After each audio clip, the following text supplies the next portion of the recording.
Hey, we're counting down the top 10 hottest games as of February 2019. And this time, we're going to include several other games that made appearances on the top 10 throughout the month, but finished elsewhere on the countdown by month's end.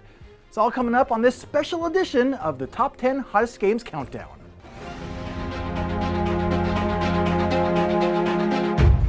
Hey there! I'm Chaz Marler from Pair of Dice Paradise and BoardGameGeek, and welcome to this month's Top 10 Hottest Games Countdown, which is based on the titles that are generating the most traffic and discussion on the BoardGameGeek website over the past 30 days. All of these games are tracked on the website's hottest games list, and the higher and longer a game remains on the list throughout the course of the month, the higher it ranks on the top 10 at the end. 125 different games appeared on the list over the past 30 days, and to be honest, 8 of this month's top 10 games have appeared on this list multiple times before. So, at this time, for each of those different games that have appeared multiple times, we're also going to mention another game that also climbed the charts this month, but ended the month elsewhere on the countdown. And we're going to start, as always, with the game in spot number 10. Appearing on the top 10 for a third month is Architects of the West Kingdom, which shifts from spot number 9 to 10 this month. In Architects of the West Kingdom, players are royal architects in 850 AD who compete to impress their king by constructing various landmarks throughout his domain. And another feudal kingdom building game that appeared on the top 10 this month is Era Medieval Age, published by Eggertspiel, which finishes in spot number 77 for the month. Era Medieval Age is billed as a roll and build game, in which dice represent different classes of medieval society as players attempt to build the most prosperous city using three-dimensional components such as walls, keeps, farms, and other structures. Will this roll and build game continue to build its momentum and return to the top 10 before it's released this August? Well, I have no idea. I was just told that it's more interesting to end each segment on a question.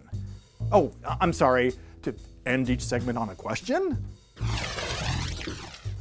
Coming in at number 9 this month is one of only 2 games making their debut on the top 10. This one being New Frontiers by Rio Grande Games. New Frontiers is a standalone game based on the Race for the Galaxy family. In this game, players build galactic empires by acquiring distant worlds, many of which will provide special abilities to their owner. Additionally, some planets are denoted as windfall or production worlds, each having its own unique bonus for those who colonize it. New Frontiers is currently available in a solar system near you. Stepping up a spot from number 9 to 8 this month is Scythe by Stonemaier Games. Scythe is an engine-building game set in an alternate history 1920s period, which has appeared on our countdown 23 times before. Now, to appear on this list that often, a game's design has got to be pretty clever. Also clever is another game that appeared briefly in the top 10 but finishes the month in spot number 64, Doppelt so clever, or Twice as Clever.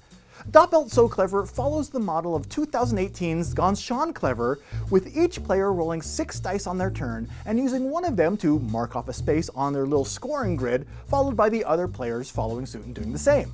Additionally, Doppelt so Clever introduces 5 new dice marking challenges and a new action beyond the reroll and use one more dice actions of the previous version. Oh, clever indeed! The German version of Doppelt so Clever had a late January release date, with the English version coming from Stronghold Games in June. Creeping up from number 10 to 7 this month is the game of spine-tingling Lovecraftian adventures, Arkham Horror the Card Game. In the game, players explore the quiet New England town of Arkham as they investigate the ghoulish mysteries that haunt the countryside.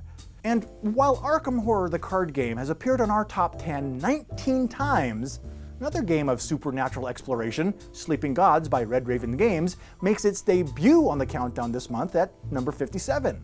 In Sleeping Gods, players pilot their vessel, the Manticore, through a strange 1920s landscape, exploring exotic islands, meeting new characters, and seeking out the totems of the gods, which will unlock the means to return home. Sleeping Gods is a campaign storytelling game from Ryan Lockett, the same designer of Above and Below and Near and Far. No word yet, though, if Ryan's going to incorporate an ampersand into this game's title before it goes to Kickstarter or retail release, possibly later this year. Dropping down from number 3 to 6 this month to make its second appearance on the countdown is Nemesis by Awaken Realms. Nemesis is a 1 to 5 player survival science fiction game where, due to a system malfunction, players find themselves as the suddenly awoken hibernating crew of a spaceship.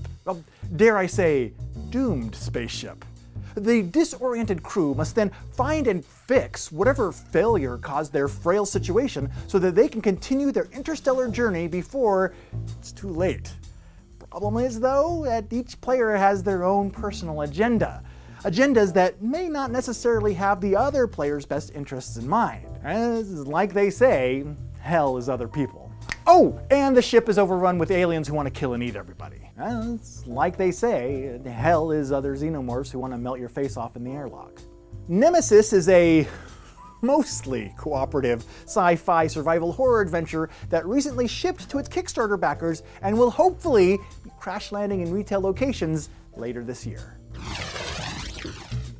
Rolling up from number 7 to finish at 5 this month is Spirit Island from Greater Than Games. Spirit Island, which makes its 13th appearance on the countdown, is a cooperative game in which players command an island full of different supernatural spirits of the land as they defend it from colonizing invaders. Another thing that tends to congregate on foreboding islands? Well, dinosaur parks. Case in point, the game that wandered through the top 10 and ended the month in position number 60, Dinogenics. Dinogenics is a competitive game for 2 to 5 players in which each player is the head of their own private dinosaur park island resort. Because who's ever heard of Jurassic Peninsula? Each season of the game, players assign agents to the mainland to compete over DNA and other limited resources. And once collected, players can build fences, various park facilities, and populate their parks with various different dinosaurs. Parks with the most prestigious dinosaurs will attract the most visitors. But beware, because if dinosaurs are neglected or improperly penned or apparently just in a foul mood, they will attempt to escape and spread havoc throughout the entire park. And that's why you safely build your dinosaur park on an island. Moving on up 4 spots to take Bloom at spot number 4 this month is Root by Leader Games, which has appeared on the countdown 6 times to date. Root incorporates an asymmetric design, giving each player unique capabilities and a different victory condition. In the game, each faction has its own identity and motivations, and that right there is as good of a segue as I'm going to be able to come up with for another faction-driven area control game, Iwari, which briefly appeared on the top 10 and ends the month in spot number 47.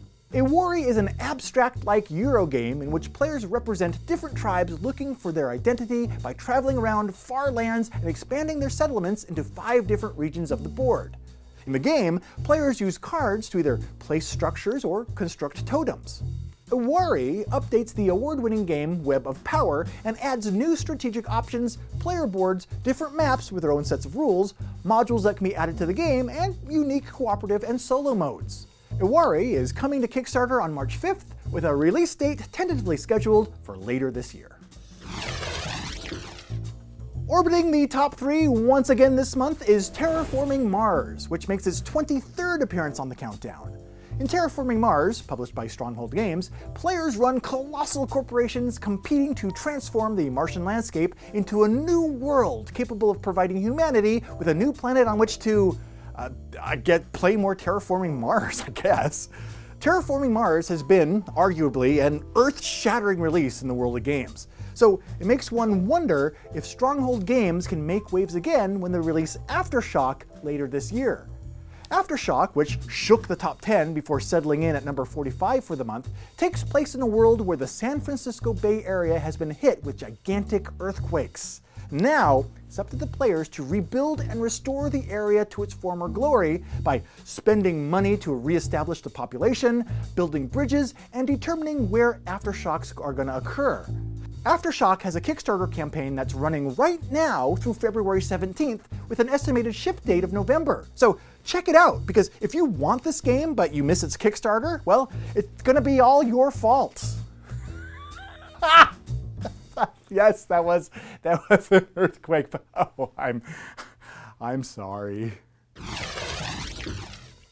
Slipping a little bit from number 1 down to 2 this month is Gloom Haven. Gloom Haven's not number 1? That can happen? Nobody told me that could happen. In Gloom Haven, wandering adventurers with unique skills and motivations travel through a dark world of adventures.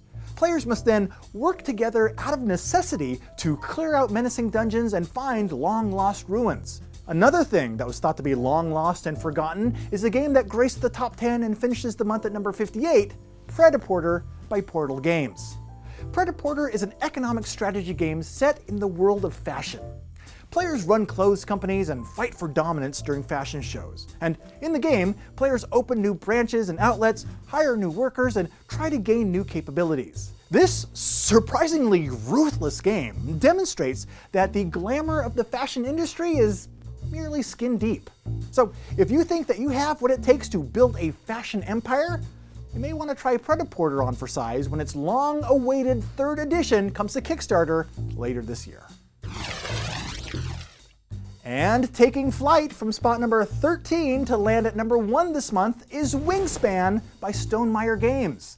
Wingspan is a competitive, medium-weight, card-driven, engine-building board game in which players are birdwatchers, ornithologists, researchers, and collectors, all competing and seeking to discover and attract the best birds to their own network of wildlife preserves, demonstrating that in the world of tabletop games, even environmental conservation is rife with competition and backstabbing. The game includes 170 unique cards featuring fabulous feathered illustrations, custom dice, and a tailor-made game trace insert, 75 egg miniatures, a bird feeder dice tower, and other components designed with an avian touch. Wingspan will be soaring into retailers on March 8th, but in the meantime, if you want to wet your beak with this game, you can try out a digital version that's available right now on the Tabletopia online platform. Alright, so there you have it. There's your list of the top 10 most popular board games as of February 2019. And for more board game countdowns, news, previews, and playthroughs, be sure to subscribe and turn on those little notifications so you don't miss any of the videos that are posted on this channel. Thanks for sharing some time with me, and until next time, I've been Chaz Marler from Pair of Dice Paradise and BoardGameGeek. Take care. Birdwatchers, ornithologists, researchers, and collectors, all seeking to discover and attract the best birds to their network of wildlife preserves. Wildlife preserves. I guess wildlife preserves would be jam made out of wildlife. But wildlife preserves. You gotta, wildlife preserves are areas full of wildlife. Wildlife preserves would be jam made out of birds. Okay. There's a beak in my jelly.